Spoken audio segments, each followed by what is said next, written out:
Hi, sweeties. We are going to be getting started very shortly. And I'm only talking right now because of the replay, so that there's not just dead space. And also so that Willow can get her excitement out initially. But welcome. We are going to be doing a series of Instagram Lives every day for the next 2 weeks almost to celebrate the Sanctuary Hub, which actually launched early. I did my usual and just popped in all of the links into the Creative Coven community, which is where the new Sanctuary Hub is situated. It's like a very robust addition. And so all of that is actually live now for community members to access. And you can check out the top link in my bio if you want to go and check it out. But to celebrate the Sanctuary Hub, I'm going to be doing a series of Instagram Lives over the next couple of weeks with a bunch of my favorite humans. And so today we're going to be chatting with Sarah Corbett of Rowan and Sage. And so we're just going to wait for Sarah's connection. Hi, Sarah. To get started. And then if the tech gremlins decide to behave, then we will have the replay. So we're crossing our fingers for that. And I think I just got that to work. Yes. Yay. Hi, Sarah. Hey, how's it going? Good. How are you? Good, nice to see you again. We literally talked yesterday for a bajillion hours. And I think there was something weird about, I don't know if everybody's feeds were working, but I've subscribed to Snort and Cackle on Apple and it didn't download into my feed. So I've got to figure out what's happening there. But we did have an episode yesterday on Snort and Cackle where we chatted a whole bunch. And now today we are back chatting all about Sanctuary. So thanks for joining me, Sarah. Yeah, of course. It's great to see you again and to continue. We talked yesterday for 3 hours, so hopefully we won't go as long today. I don't think that Hopefully. probably go like right to the very end of what they will allow us to do. Perfect. So for those of you who don't know Sarah, Sarah is one of the herbalists who I actually admire the most in the herbalism realm, and is just like genuinely a very wonderful and smart human and business owner. And obviously we can chat for extended periods of time. To the point where yesterday both of our animals were like, you guys need to stop right now. And we're interrupting the convo, so that was fun. But Sarah, why don't you tell us a little bit about yourself, and then we'll kind of hop into the conversation all about Sanctuary. Yeah, okay. So I'm a clinical herbalist, which means that I work with people and plants. And I primarily these days teach herbalism and teach vitalist herbalism and bioregional herbalism, as well as astrological herbalism through my online herb school here at Rowan and Sage. I've also been a product maker for the last almost 6 years now. We've been in business. We initially started doing products and now I've been shifting to education, but we do still make a lot of really beautiful herbal items that are made with herbs grown here in my gardens, which is kind of my concept of sanctuary that we'll talk about today. Yeah, so that's a little bit about kind of what I do, primarily just focused on getting people into relationship with plants and also all of the many inspirited beings in the world, which is part of my astrological herbalism education as well. Very cool. I love it. And if anyone is interested in studying herbalism, either like if you're already an herbalist and you're just looking to expand on your knowledge base on individual plants, or if you're a total newbie, I recommend Sarah's programs because Sarah has honestly like the most complete monographs I have ever seen, any sort. Like Thank basically you. each plant, it's super impressive, and provides a much broader spectrum of resources, especially because a lot of these plants have very long histories in a lot of cultures around the world. And so Sarah actually goes and finds those resources and provides them so that you can connect with those knowledge sources, which Yeah. is That's a huge part of my work too, especially, I was trained in so-called traditional Western herbalism, which there's no real like cohesive tradition of the entirety of the West. Yeah. Really, Western herbalism is an amalgamation of lots of different traditions and kind of slapping things together and then adding some like European folk medicine and American colonial medicine. Oh, an animal has joined us. Hopefully he'll behave. I just saw Willow popped in too. No, don't eat my hair. Okay, hold on. Let's move. This is my assistant, Apollo.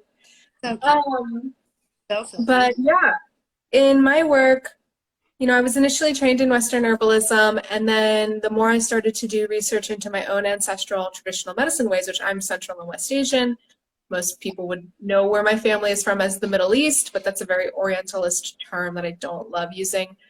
I started to like read primary sources and see, oh, so that Western herbalist got that from this.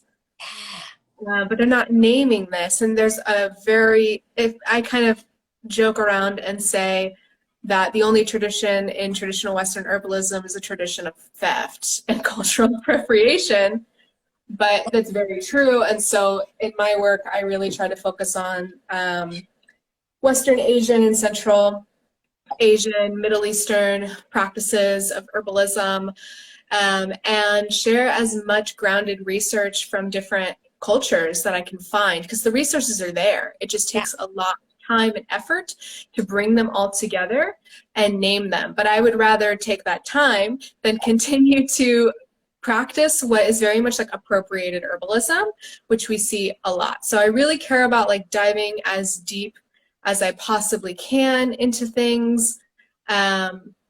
I really, really care about naming the various contributions of our global herbal heritage. And so I try to do that in my programs. But yeah, our programs are pretty accessible, and we have folks of all levels in there. We've got folks who have like only nibbled on rosemary and people who are practicing clinicians, but maybe from a different tradition. And so they want to get a different perspective. But yeah, I mean, my real goal with our programs is to help every person connect more deeply with the world around them. And herbalism is one doorway into that. Yeah, I love that. So you mentioned earlier about how your gardens are kind of part of your definition of sanctuary. So let's chat a bit more about like, how do you define sanctuary? I think it's a word that can be potentially like loaded depending on what your background might be. For some folks it might feel like a very religious word, for others it might just be like, I don't know, but I'm very curious with each of these IG Live guests, like what's your personal definition, and then how are you embodying that or bringing that into your life, especially when the world is a dumpster fire these days, seemingly, but honestly I think it's just always a dumpster. Yeah, I mean, so when I think of the word sanctuary, it definitely brings up like the religious connotation. I can picture the Baptist church that I grew up in, or the temple that I went to, because I grew up in an interfaith family. But for me, sanctuary can be many different places. It's a place where you can find peace, right? It's a place where you can find connection.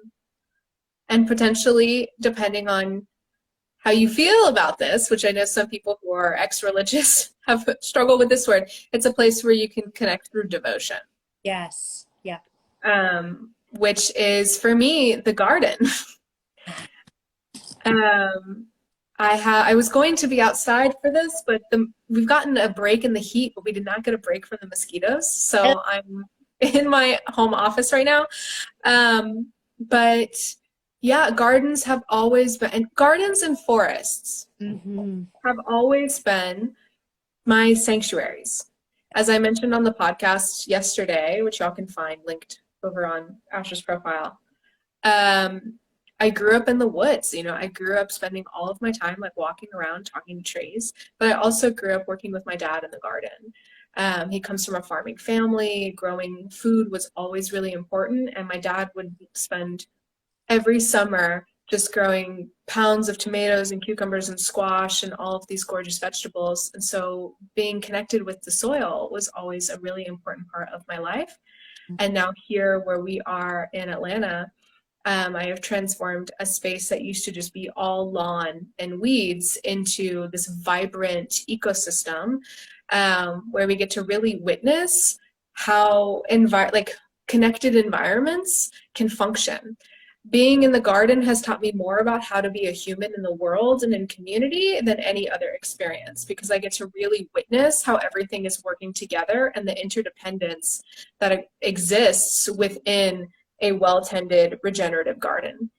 It's so funny that you say that. I was like literally outside in my very small garden, just before we got on, and Willow was staring at the cat over top of the arnica, and so I was trying to like look past. Clearly, she's got a giant head, so I was like trying to look around her head to see if there were any blooms that I needed to be harvesting, and I realized that one of the plants in particular was literally covered in ants, and I was like, "Oh my god!" But I was like, clearly they're not causing it any problems because the plants are healthy. They're perfectly. This is my life, everyone. All the time. Apollo got the memo. He skipped town. And so yeah, I mean, if you live, especially in like very urban environments that have been like, it's not as though we're stripped away from the natural world, because all you have to do is think of the dandelions growing through the cracks, like the natural Right. world all the time. We are part of it, but once you're actually, I think the beauty of gardens is that it allows you, and encourages you to be more present and aware of what those relationships look like, and you're building this like daily devotion, like you said, where you're actually seeing, how the plants in the garden are growing and changing and blooming and dying off every day, and you're seeing what those cycles look like, and then you're also seeing how they interact with one another and with other beings too. Yeah, I mean, here, even just it's been raining for the last several days, so I haven't really been able to spend time in my garden. But today I shipped off like 100 packages, and I came back from the post office and just took a really nice solid lap around everything, and seeing just the change from last week to now. Like everything is setting fruits. The figs are bursting open, like dripping sweetness. And so you see all of these critters trying to get a little bit of that nectar. The pollinators are just swarming our mountain mint, and like there's so much activity in the garden. There's tons of birds trying to steal my blueberries, which is fine, they can have some. The squirrels have found my tomatoes, which I'm not thrilled about, but it's like the sacrifice that I make for my ecosystem. As long as they like fire tomato, like there's also those squirrels that like come along and they take like a single bite and then leave it to rot. Yeah, and then they leave it. That's what they're doing right now. They found the green tomatoes, and they're like, oh, this isn't very good. But I grow sun gold cherry tomatoes kind of as an offering to the squirrels, because they really love them. And so while I get a handful when I can, I also am just totally okay with them eating them. Yeah, it's harvest. It's fine. I think the chipmunks got more of my raspberries this year than I did, but I love watching them, like spending time outside every day, having a cup of coffee or a cup of tea in the morning, and just getting really still to the point where the animals aren't concerned about me, and then watching them run around and stuff their little cheeks full of berries and nuts. And like a couple months ago, I got to watch a squirrel carry all of her babies to a new nest, like walking with the hawks, seeing bunnies, just spending time connecting with nature rather than just focusing on like my yields. Growing up gardening with my dad, who grew up in that farming family, he had more of an outlook of the garden as, well, if you don't fill the larder, like if you don't fill the freezer for the winter, you're not going to eat. That was how he grew up. And so for him, the garden was all about yield and getting rid of pests by like any means necessary. Yes. But for me, it's more about creating a sanctuary for myself, for my partner, for all of the stray cats that live around here, for the hawks, for all of the different animals that make this environment an ecosystem. Yeah. that's such like a, it's just like a really lovely way of being. And I feel like in like plants teach us so much. And one of those things that they teach us is like true scarcity, true abundance, and then also learning how to be in relation in a non-extractive way. Like there are ways of, you know, growing gardens where we're not completely focused on what's our yield, and where, you know, if we have an abundant year of a particular plant, then that is great. And is there more than we need and so we can share it, or is there just enough that it's going to carry us through a couple of years? um, but there's also this part of it of learning how to harvest in a way where you're not taking absolutely everything, or where you're like, oh, it's blooming right now, and so I'm going to take it no matter what, right? Hmm.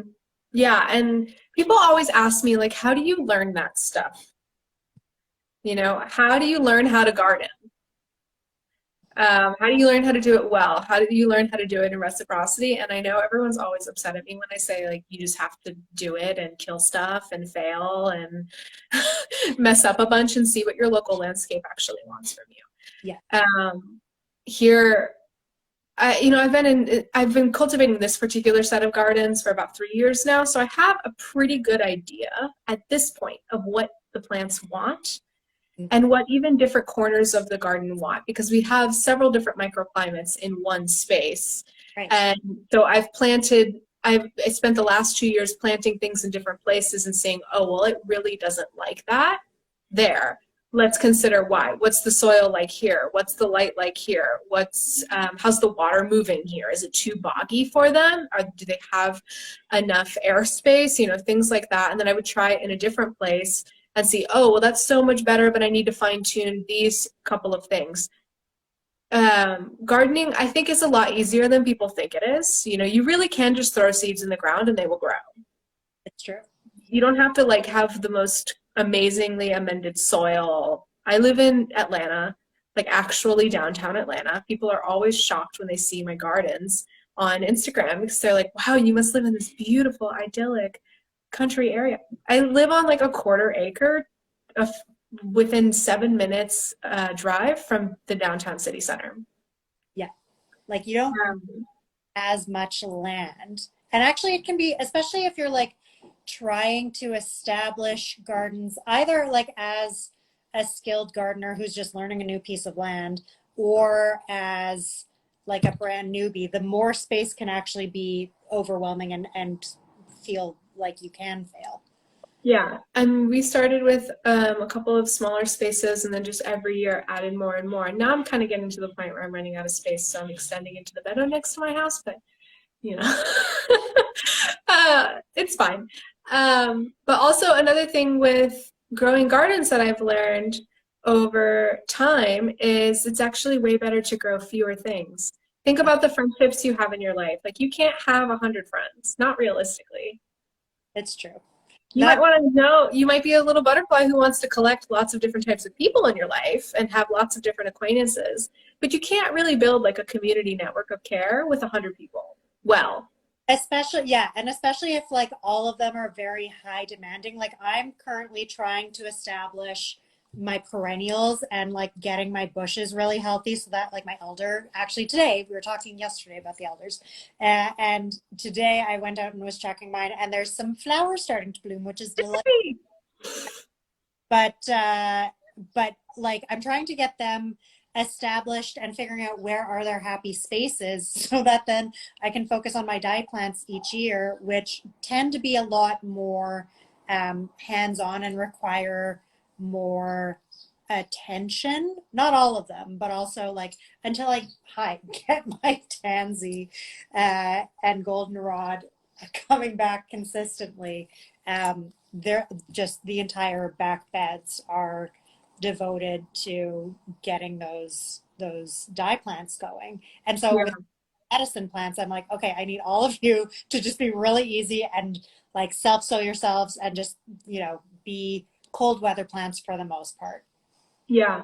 I mean, here I'm growing, I think about, so I say like you shouldn't less is more, but I definitely have like 250 to 300 plants on my property. But that is partially because we are trying to recreate the native ecosystem that would have been here Cool. before this particular land after it's technically ceded land, like it was technically part of the Treaty of Indian Springs, um, between the Georgia government and the Muskogee people, but it was like a very messed up treaty land grab situation. Like I wouldn't necessarily consider this to be properly ceded land. Yeah. But after it was taken from the Muskogee people, this particular area I'm in became a pecan plantation. Okay. So, like the original plantation house is still up the street, and throughout the neighborhood, you'll see if you look and you think about the lines of a grove, you can see where the pecans are in a line, and so a lot of the area underneath them was clear cut. So there is no like understory of trees and native woodland plants and things like that. So in various areas of our yard, we are trying to reestablish that, which means you can have 20 different species in one space. Yeah. But if you're going to try to grow something for medicine, like tansy is a good example. The first year I grew tansy, I was like, this one little plant is not going to be enough. And then it took over. And now it's like 4 feet wide and 4 feet tall and taking over an area. So I had to move it to a different spot in the garden because last year I grew it next to my gate and it just like completely filled the whole gate space. So I couldn't go through the side of my garden. Yeah. And so like that one plant is enough. But yarrow, Yes. if you want to grow one plant of yarrow, I mean, it's going to look real cute, but you aren't going to get anything out of it. No, you're gonna have enough to like make your own tincture for wound wash for a Yeah, year. maybe. And I produce hydrosols and small batches of essential oils for my own personal use. And I mean, I sell my hydrosols in my shop, but whatever, you'll distill like 5 kilos of plant material and get like a tiny bottle of essential oil. Essential oils, I didn't realize how unsustainable they were until I started producing them. But for yarrow, for me to get enough to make a fresh tincture, which is the best way to work with yarrow, as well as enough for tea throughout the entire winter season, and hydrosol, I have to have like a field of yarrow. Yes, you would. Like it's so interesting about the hydrosols. Friends of mine, they run Abode, Manitoba, and they have been teaching small batch distilling up here, and so I learned it from them and have rented still kits from them. And like it is wild. I borrowed an 8-liter still kit, and I have yet, out of all of the different plants that I've been using, been able to get any oil that's worth enough to pipe off of the hydrosol because it takes so much plant material that like I really need the 20-liter still in Yeah, order. I have a 30-liter, and I can reliably count on like mountain mint, monarda, and rosemary to produce essential oil, but most other plants, it's really hard. And hydrosols are another plant where you really have to be in a pretty deep relationship with the plants in order to like know when they need to be harvested and all sorts of stuff. Like I'm waiting for the right moment to harvest the mountain mint for our summer distillation, but it's just not quite there. And that's because, but yet last year I harvested it a month ago. So, I'm really having to watch the plants and consistently be in relationship with them and kind of check back against my own notes to see is now the proper moment. And you can't learn that from books. Oh, and it's like, I mean, you can get these general guidelines, but I mean, up here, we have had 3 years of drought. And then this year, I swear, like all of the rain from the last 3 years is now coming in this single year. And we had a really long, very wet, hard, horrendous winter that set everything back. And so, like, everything here is about 4 to 6 weeks behind. And we have a really short growing season because I'm in zone 3 to begin with. So now everything's that much further behind. But if you were to go off of even the 3 years prior to that, you'd be expecting different plants to be thriving and also different things to be blooming at different, quantities by this point. And it just, Yeah. it takes so much longer. And I think, especially for folks that are like, we live in this society that everything is just like go, go, go, go, go. And I want it right now. And I want to learn a new thing immediately. And I want to be able to like tick off a box and say, yes, I finished this thing. And like, that's not how herbalism works. That's not how, honestly, Yeah. It's not how most things work. So yeah, I have sometimes, especially in one of my favorite programs that I teach is called Seasonal Herb Craft. And this program is all about, I mean, it's astrological herbalism. It's exploring the zodiacal wheel of the year, the solar year, the 12 seasons divided in the solar year. It's focused on building relationships with the land and seeing how the land is changing through those 12 seasons, while also really deeply connecting in with your own body and your own experience with the changes of those seasons.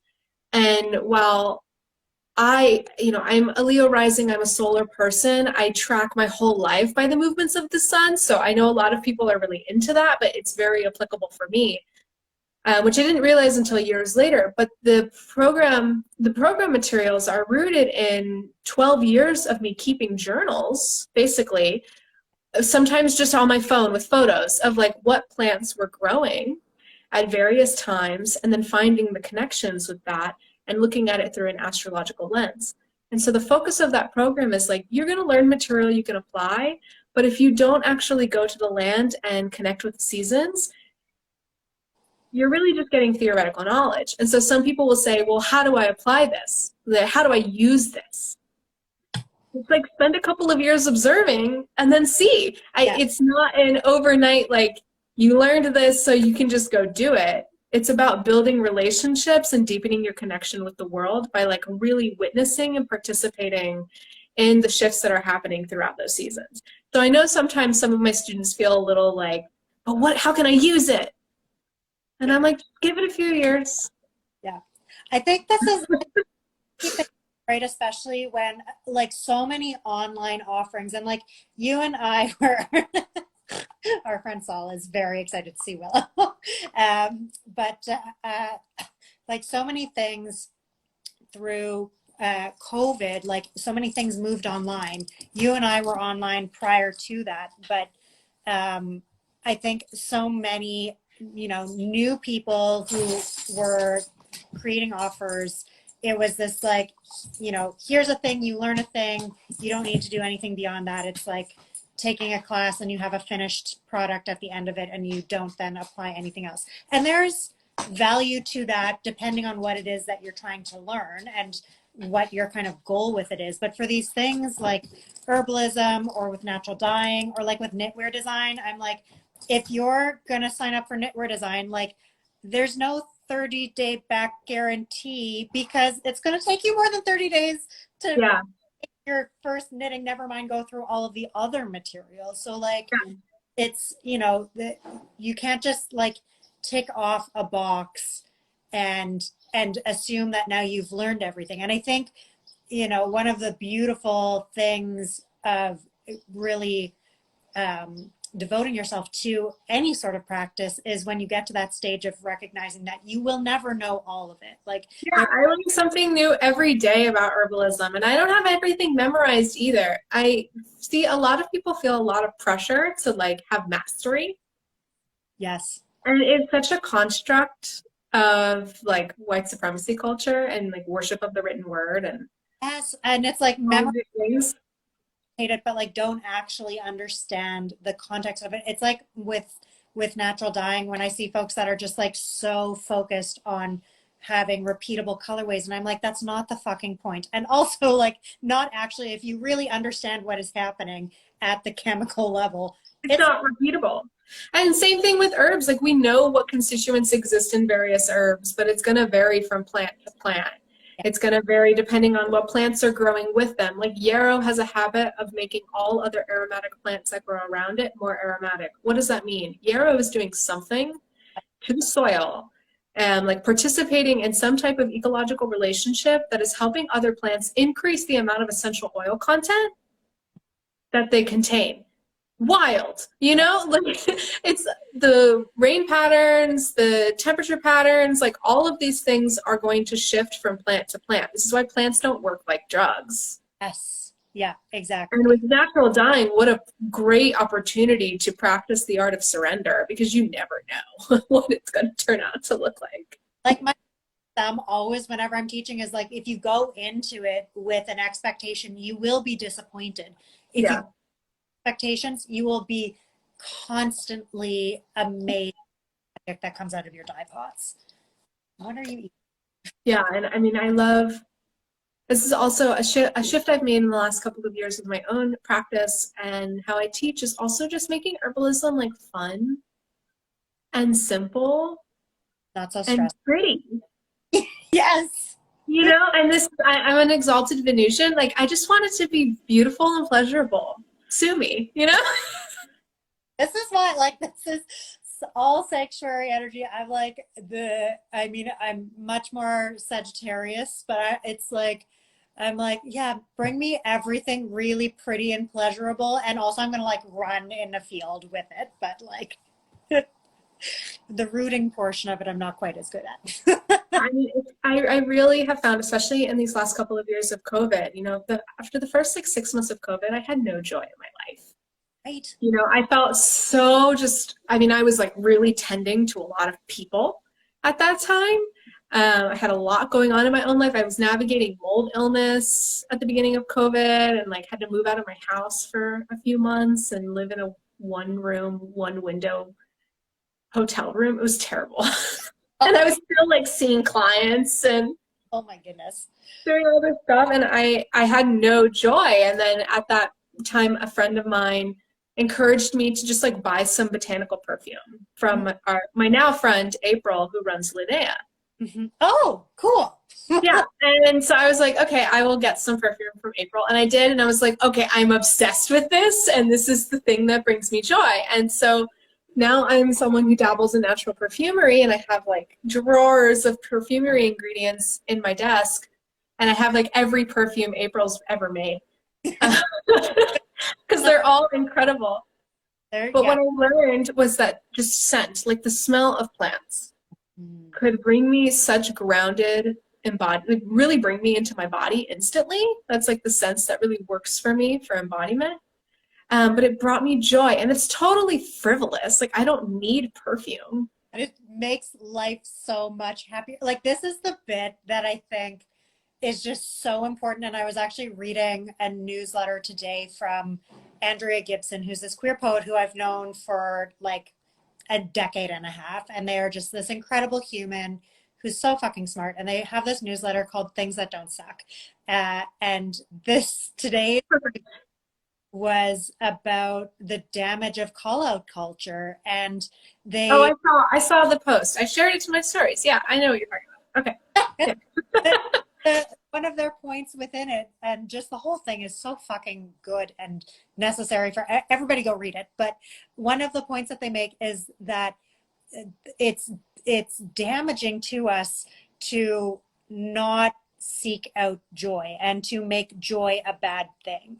And it's like that's a tool of supremacy, right? Is to just like keep all of us so mired in the absolute shit and unable to, focus on what is good in front of us so that we have energy to be creative, to come up with good solutions for whatever is in front of us, to be in community with each other. Like we know that things move forward when people are able to come together and not like necessarily agree with one another, but to be able to like have good conversations that have nuance. Connection. Have connection. Yeah. Exactly. And joy is part of that. And for over the last couple of years, I've really learned that like joy is a practice. Yes. We're very much acculturated to have this idea of once I accomplish X, Y, and Z, I can then have joy and rest and pleasure.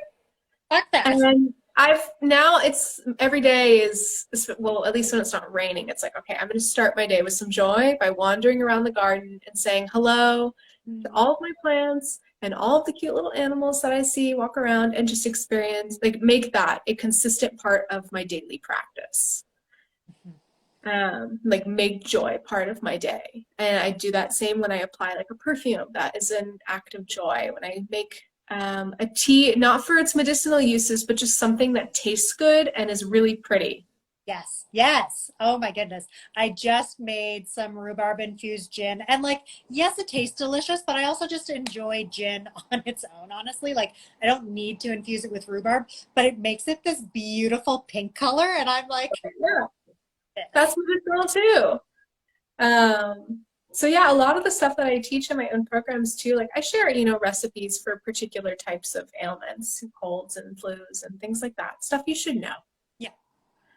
But also we'll just make like a fun body butter Each. or, a heart-opening tea. Yeah. Just something that's like fun and simple. And I'm also always trying to encourage my students to just remember that going back to the idea of mastery, like you can look it up. If you don't remember something, you can look it up. You're never going to know it all. You don't have to. Just like build a couple of relationships with plants and really nurture them. And same in the garden.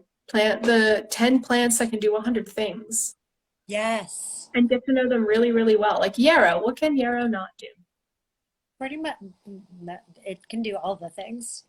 So I would rather have a massive patch of yarrow than potentially have one of like 15 different types of plants. Yes. Yeah, You know? absolutely. Especially when it's like, okay, can you please, Willow's a nail biter and Your Willow's bothering you. Apollo's over here scratching up at my dress. oh my So. all the feels, they're like, you guys did this yesterday. uh, okay, fine. I guess so.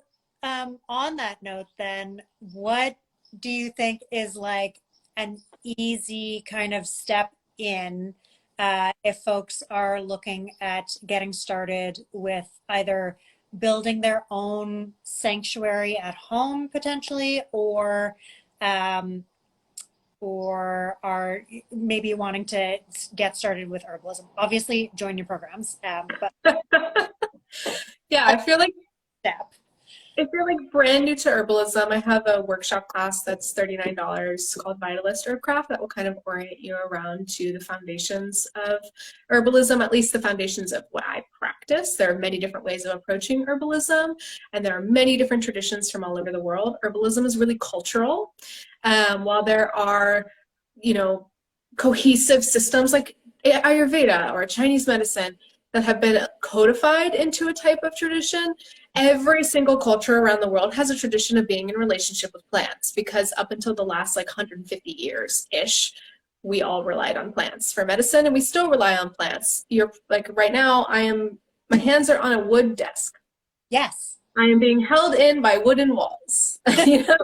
Like everything around us is plants. You eat plants every day. At least I hope you do. You definitely should.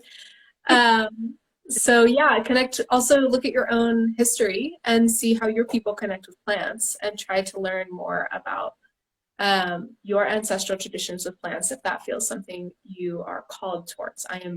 I obviously am. It's really important for my own practice, but I encourage you to do the same. But yeah, in terms of like getting started with building maybe a planty sanctuary in your home or around your home, you don't have to have the perfect place to start growing anything. Before I moved here, I had a tiny 600 square foot studio apartment on the third floor overlooking a concrete, parking area. And on my patio, I had a bunch of old like metal containers that my ex-boyfriend had gotten from the restaurant that he worked at. Nice. And we just drilled holes in them, and I grew a ton of plants on there. And some herbal plants that you can work with are like any culinary herb will grow fine in a pot. Yeah. Holy basil Yes. is such a good plant to grow, and it's so easy. And truly, the holy basil that's in my garden now is like the great great great grandchild of the holy basil from those pots back then, because it just seeds itself over and over and over again. So it's a plant that you can really just plant once and reliably have it in your garden forever. That's delightful. So holy basil is great. Calendula, Mm-hmm. great. You could even grow just regular marigolds if you want to dye something. Yep. Time somebody's like, I want to get started. I live in an apartment. I don't have space. I'm like, grow yourself one pot of marigolds, harvest for one season, you will have enough to dye some sock yarn. Like you don't Yeah, need. on that patio, I had like cucumbers trailed on the railing of my patio. I had some compact tomato plants. I grew a compact squash one year, like it worked. Um, I grew so many different herbs. I had passion flower growing out of a pot, just climbing on my patio. I had some trailing roses and lemongrass and all sorts of flowers. And it was like a very small area. So you can really maximize whatever space you have. It's better to just like start Yes, totally. And and like to wait for the perfect conditions because then you will never have perfect conditions. So the other thing too, I think, is that people need to just like accept that you're going to kill some plants. Like it's yeah, all. the best gardeners are people who kill stuff Yeah. and then learn and then adjust next year. Yes, totally. I even like I've got a new aloe plant that has some fresh growth coming off of it, which is lovely. But like I had a much larger aloe plant when I first brought Willow home, and she didn't eat them because they're toxic, but she bit every single blade off of it and then like left them. And I was like, okay, apparently you don't like aloe at this point in time. She's leaving the current one alone. But like, and I brought home this frond. His name is Freddie. And I brought him home in -40-degree weather and was not sure if he was going to make it. We've got some beautiful fresh leaves right now. Cool. Patience and accepting that it's not always going to look perfect is, I think, part of the process. Yeah. Also, just like grow stuff you like. Yeah. You Hmm. don't have to have everything. Yeah. I really truly just grow things I like and I will use. There are a couple of plants that I grow for like supporting the environment purposes. Like I grow a lot of comfrey, which I use a little bit of, but I don't need the amount of comfrey that I grow It for also personal use. Yeah, it propagates so easy. If you like even leave a piece of the root in the ground when you're trying to move it, you'll have another comfrey plant. So, but I'm growing that primarily to do chop and drop compost Mm-hmm. for my other plants. So grow things that are going to help support the environment, but mostly grow things you like. If you don't like roses, don't waste your whole front lawn strip like I have, which is like all around my front fence is just big Rosa rugosa bushes, which we specifically grew Rosa rugosa, which is invasive technically, because we wanted the big juicy rose hips. Like we're growing them for the big rose hips and because they're repeat bloomers. But if you don't like roses, then don't grow roses.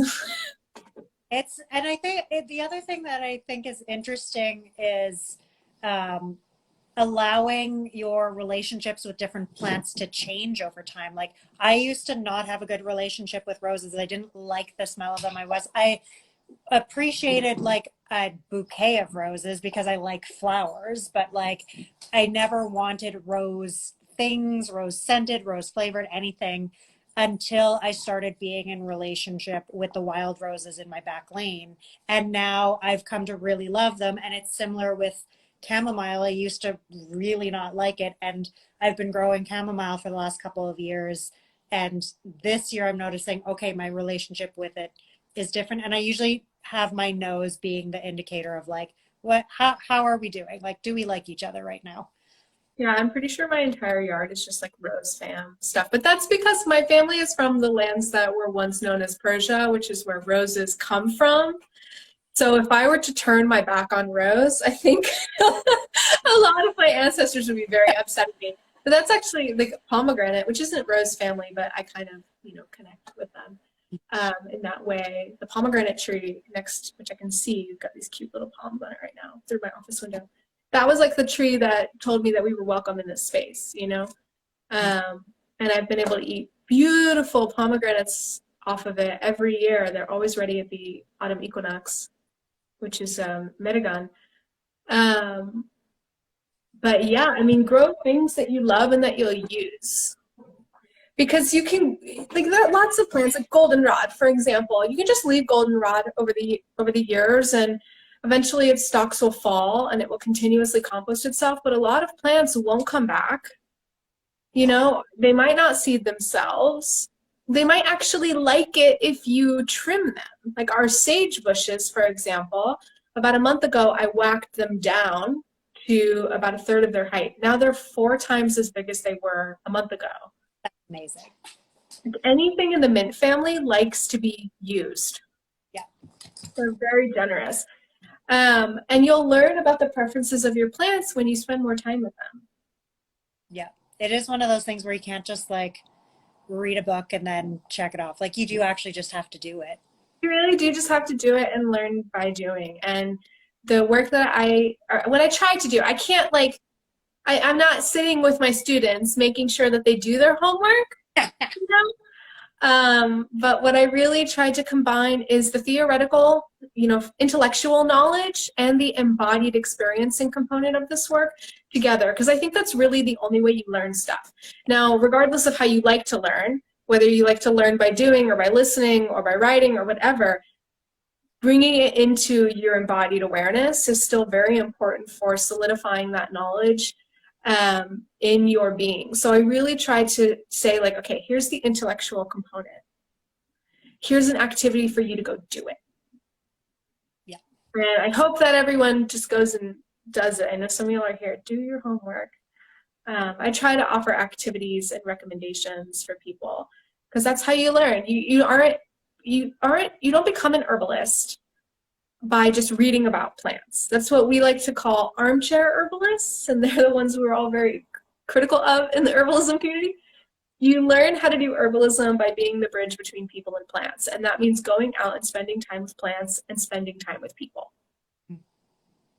I love that. That's like a really lovely, like the analogy of being a bridge. Or I guess it's not even an analogy. It's like you actually are the bridge between. Yeah, I mean, herbalists don't heal people. We generally just like educate people and advocate for them to participate in their own healing. Yes. Yeah. Because you also aren't like forcing anything down somebody's throat or onto their skin or whatever. Like, yeah. Like, I'm recommending you use this thing. Yeah, I'm recommending, like, hey, you seem like you could be a yarrow person or a hawthorn person. Try it. See how that feels for you. But it's not like I am giving you the healing. It's more of being a facilitator that's being like a yenta for people and plants. Basically, just getting people linked up with their plant companions is probably the majority of the work that I do in like actual practice. I love it. Or that's what I would really like to be doing. Sometimes I really just have to whip someone up like a cough syrup or something, but really what I want to be doing is midwifing that relationship with people and plants. So good. Is there, I feel like Instagram does actually kick us off of things, whereas Zoom does not. So is there anything that you would like to leave folks with in terms of concepts of either sanctuary and herbalism or things that you want them to check out? Yeah, we've covered a lot here, so I just hope y'all like go out and look at a plant and get to know the plants around you and start building a relationship and creating if you're open to it, a little bit of a devotional practice, and that can be as simple as like watering your plants. Yes. You don't have to like don ceremonial robes and light candles and stuff to have a devotional practice. You can just say, hey plant, you're looking a little wilted right now. I'm going to give you some water. And like, that's my offering to you, and make that a consistent practice according to the plant's preferences. That could be an example of how you create sanctuary with them. But also just like invite beauty into your life. Yes. And plants do that remarkably well. They're so gorgeous all of the time, even if you don't grow flowering, like very, roses and peonies and things like that. Like invite beauty into your life to create more sanctuary. In terms of things to check out, all of our programs are self-paced, so they're open enrollment all year long.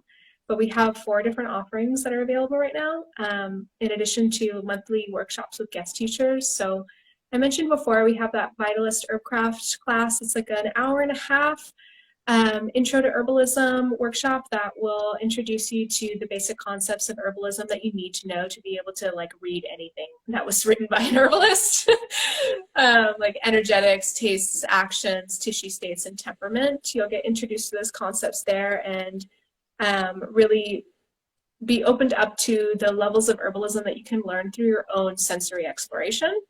And then we have a monthly membership program called Herbaria, where I share an in-depth monograph every month, which is a plant profile. It's like really looking at the history and folklore and mythology and magic and medicinal uses of a plant from a cross-cultural perspective. And I add a new one every month, but there's like 25 in there already. So if you were to join today, you would have a ridiculous amount of material to explore.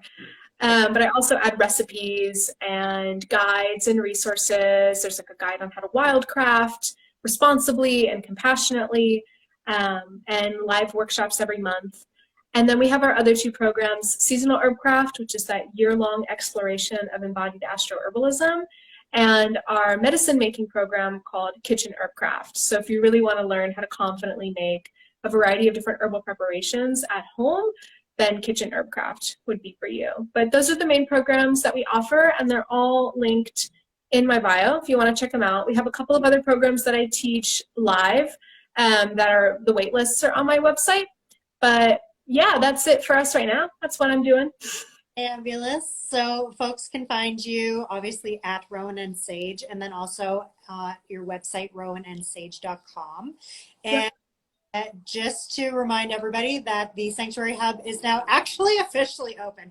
I to be tomorrow, and then I did my usual and was like, click, it's alive. So folks can go and find that now and start building your own version of Sanctuary as I am writing up this new book. It's basically Kickstarter and Patreon pulled together into a new format, and I hope that people really love it.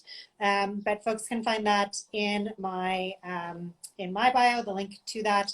And then hopefully the Jack Kremlins are going to behave so that we can get this replay available if you are missed part of it, or if you are rewatching the replay, you can catch that. And then tomorrow we will be here again at 11 Winnipeg time with On a Compost of Circle of Stitches. So we're just going to keep on going with these Instagram lives and chatting with folks all about Sanctuary. Thank you so much for being here, Sarah. This has been of course. It was a pleasure. It's always a pleasure to chat with you, and congrats on your lunch. I hope it goes beautifully. I know it will. Everyone will love it. right here. Okay, everybody, thank you all. And Willow says goodbye, I think. And I'm sure Apollo will also be stoked that we are not. Yeah, I'm really happy to go hang out with you. But I'm going to go take a walk in the garden and say hello for the 15th time to all of my friends. Sure. So thanks for having me on. Hi, everyone.